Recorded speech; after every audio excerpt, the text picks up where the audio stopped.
കണ്ണൂർ പയ്യന്നൂരിൽ മുൻ CPIM നേതാവ് ടി പുരുഷോത്തമന്റെ ചെമ്മീൻ കൃഷി നടത്തുന്ന സ്ഥലത്തെ ഷെഡിന് അജ്ഞാതർ തീയിട്ടു. ചെമ്മീൻ കൃഷിക്ക് വേണ്ടി സാമഗ്രികൾ സൂക്ഷിക്കുന്ന ഷെഡിനാണ് തീയിട്ടത്. പയ്യന്നൂരിലെ കണ്ടങ്കാളിയിലാണ് സംഭവം. നിയമസഭാ തെരഞ്ഞെടുപ്പ് സമയത്ത് പുരുഷോത്തമന്റെ വീട് ആക്രമിച്ച് കാറിന് തീയിട്ടിരുന്നു.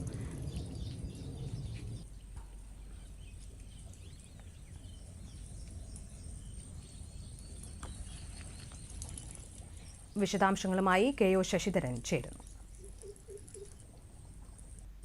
പയ്യന്നൂർ കണ്ടങ്കാളിയിലെ കൃഷിസ്ഥലത്താണ് അദ്ദേഹം ഷെഡ് സ്ഥാപിച്ചിട്ടുണ്ടായിരുന്നത്. ടി പുരുഷോത്തമൻ ഷെഡിൽ പ്രധാനമായും ചെമ്മീൻ കൃഷി നടത്തുന്ന ചെമ്മീൻ കൃഷിക്കായിട്ട് ഉപയോഗിക്കുന്ന സാധന സാമഗ്രികളാണ് സൂക്ഷിച്ചിട്ടുണ്ടായിരുന്നത്. അവ പൂർണ്ണമായും കത്തി നശിച്ചു. ഇന്ന് രാവിലെ പുലർച്ചയോടുകൂടിയാണ് കത്തി നശിച്ച കാര്യം പുരുഷോത്തമൻ അറിയുന്നത്. പയ്യന്നൂർ MLA വി കുഞ്ഞികൃഷ്ണൻ അനുകൂലിയായ മുൻ CPIM നേതാവ് കൂടിയാണ് ടി പുരുഷോത്തമൻ. വലിയ തോതിലുള്ള ചെമ്മീൻ കൃഷി നടത്തുന്ന പ്രഗത്ഭനായിട്ടുള്ള കർഷകനാണ് പുരുഷോത്തമൻ. ചെമ്മീൻ കൃഷിക്ക് വേണ്ട സാധന സാമഗ്രികളെല്ലാം തന്നെ കത്തി നശിച്ചിരിക്കുകയാണ്.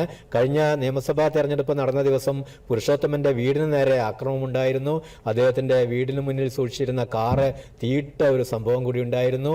ആ കേസിൽ പയ്യന്നൂരിലെ 5 പ്രാദേശിക CPIM നേതാക്കളെ പോലീസ് അറസ്റ്റ് ചെയ്തിട്ടുണ്ടായിരുന്നു. വീണ്ടും പുരുഷോത്തമന്റെ ചെമ്മീൻ കൃഷി സാധനങ്ങൾ സൂക്ഷിക്കുന്ന ഷെഡിന് നേരെയാണ് ഇന്ന് പുലർച്ചെ ആക്രമണമുണ്ടായത്, തീയിട്ട് നശിപ്പിച്ചിരിക്കുന്നത്. നന്ദി ശശിധരൻ.